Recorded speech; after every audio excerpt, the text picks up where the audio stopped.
morning. Before we start the announcement, we want to take a moment to really send our prayers out to one of our strongest, a member of the Department of Sanitation, passed away this morning.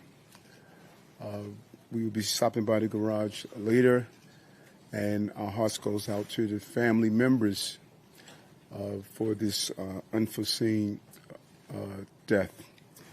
Today we're here to update all New Yorkers on the shooting of a member of the New York City Police Department. An officer was shot this morning on the Lower East Side. Officer was shot in the upper arm in the line of duty while executing a search warrant for a gun. He was transported here to Bellevue Hospital, where Commissioner Tisch and I were thankful to hear that he's expected to have a full recovery from his injuries. We want to thank the medical staff for their quick response and handling the officer. We're grateful to his safety, but we're also angry. We're angry because the shooter is a violent, repeated offender with prior gun arrests who was on parole for narcotics use and sales.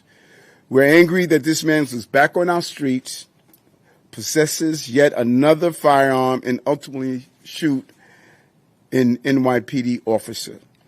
Another example, a reminder of the danger the men and women of the NYPD run towards every day. Your injured officer, one of yours, one of New York City's finest, is part of the emergency service unit's finest, was doing what our police officers do every day, searching for bad guys with guns to get them off our streets. And I just visited him and his family, his son and his wife. He's in good spirit and just wants to get back to work. That is his desire. He takes pride and courage to do the job. It takes pride and courage to do the job of running towards danger while others run away. It takes courage to put your life at risk for others, to answer the call for service. And today's investigation could have turned deadly quickly. But thankfully, our injured officer and his colleagues are now safe.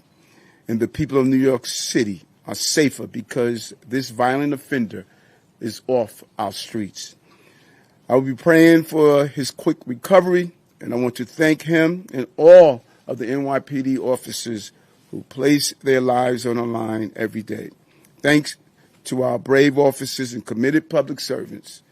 Their efforts is allowing our city to continue to be the safest big city in America. At this time, I would turn it over to Police Commissioner Tisch for more. Thank you, Mayor. Good morning. Earlier this morning at approximately 8:18, an NYPD ESU detective was shot in an apartment building in the Vladeck houses, confines of the 7th Precinct. He was in that building doing the job that we asked him to do, the incredibly dangerous work of taking illegal guns and the violent criminals who use them off of our streets. The details of this morning's incident are as follows. Field intelligence officers from PSA 4 had received information that there were firearms at the location, and a search warrant was obtained. That search warrant was executed by members of our emergency service unit at approximately 5:09 this morning. The team gained entry and immediately were fired upon by the perpetrator inside the apartment. The perpetrator fired 5 to 6 rounds at our cops. One struck our officer's ballistic shield. Our officers exercised restraint. They did not return fire at that time, and the team tactically repositioned into the hallway. At this point, the perpetrator barricaded himself in the apartment with a couch upright blocking the doorway. The hostage negotiation team responded and were able to make contact with the perpetrator over FaceTime. also getting his family involved to try to do everything possible to de-escalate the situation. We also had information that there was possibly a female in the apartment with the perpetrator, perhaps being held hostage. The suspect eventually disengaged contact with our officers, and at 8:18 this morning, the team attempted to move the couch, which was inside the apartment, out of the doorway. While our officers were in the doorway, the perpetrator shot multiple rounds at our officers again, this time striking an ESU detective with one round in the left shoulder, narrowly missing critical vessels and nerves that could have been life-ending. Officers then returned fire, striking the perpetrator multiple times. He is currently at Bellevue Hospital in not likely condition. Our detective was also brought here to Bellevue Hospital in stable condition. I just spent time with the detective and members of his family, and as the mayor said, I am pleased to report he is in good spirits, and all indications are that he will make a full recovery. But let me be extremely clear.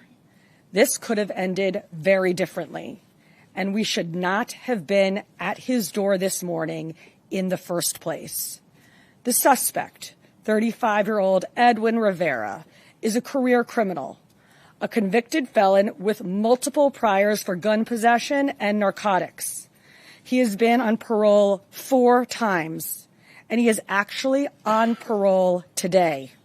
And I want to be very clear that today is not the only time that Mr. Rivera has been arrested while out on his current parole. He was previously arrested on November 6th, 2024, for criminal possession of stolen property and resisting arrest. The Manhattan DA only charged him with resisting arrest, and so sadly and predictably, and although he was on active parole, he was released the very next day. So the real question here is this: why was this individual out of jail and in a position to shoot our officers? How is the system set up to allow one person to commit multiple violent offenses while out on parole with no consequences? I ask our elected officials up in Albany, our DAs, and our judges, what are you doing here? We should never have had to be at that door this morning. We should never have had a cop shot today. Blessedly, our officer will be going home to his family, and we are all incredibly grateful for that. I want to thank from the bottom of my heart the medical staff of Bellevue Hospital, especially the chief of acute care surgery, Dr. Spiros Frangos, for their work this morning and for everything that they do for our department. And to the members of the emergency service unit who put their lives on the line every day in some of the most dangerous assignments. Thank you. Scott. Thank you, Commissioner. Thank you. Good morning. Good morning. Today, New York City and NYPD are extremely fortunate that we are not planning a funeral for our hero detective who got shot and injured in the line of duty. This incident, once again, underscores the dangers faced by the NYPD detectives. The union's first priority is ensuring our member receives the best possible care and his family is very well taken care of. We are careful for a quick response of his fellow cops and medical professionals providing care. Detectives are the backbone of public safety in New York City. They're the ones who solve crimes, deliver justice to victims, and work to keep violent criminals off the street. Every case they work makes our city safer. Every violent, dangerous incident they respond to demonstrates the impact this brave men and women do in New York City. An attack on one of them is an attack on us, those in blue, and safety and stability of our entire city. It must be commended by everyone in order for the city to be safe. We ask for your thoughts and prayers for full recovery for our men and women who will continue to serve with bravery and dedication despite the grave risks they take every day. Detectives stand united and will not back down on any commitment protecting our city, and this union will never back down fighting for our members. Thank you very much.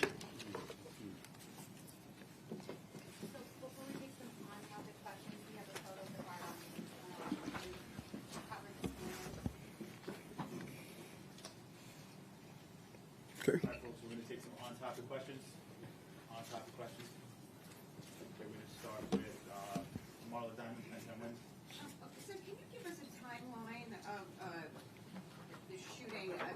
You spoke about an officer that was struck in the vest, and then we have the other officer. So when your officer was shot in the arm, was that as police were going in or breaking down the door? Can you just talk about the timeline of events?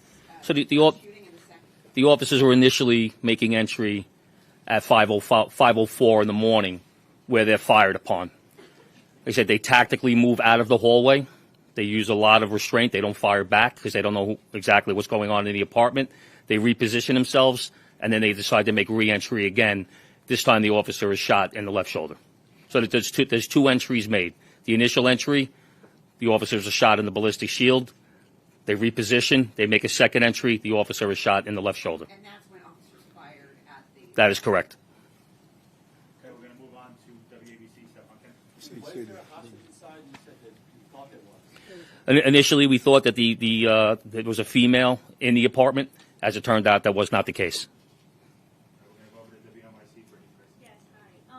Wondering if you could tell us about the suspect's injuries at this time, where he was shot, and then did the member service, the ESU officer, require any surgery or anything? As of right now, the officer has not required surgery. He's being treated. And as far as the perpetrator's injury, he's shot multiple times on his left flank, the left side of his body. Okay, go over to John Mueller from Pitt. The perpetrator right now is not in serious condition. He's not likely to die. Okay, folks, thank you very much. Thank you for your time. Appreciate your time. Thank you. Was that completely unrelated? Yes. Yes. Can you offer any details on that? We're going to find it out now. Mr. Mayor, do you have any questions about what's going on with the governor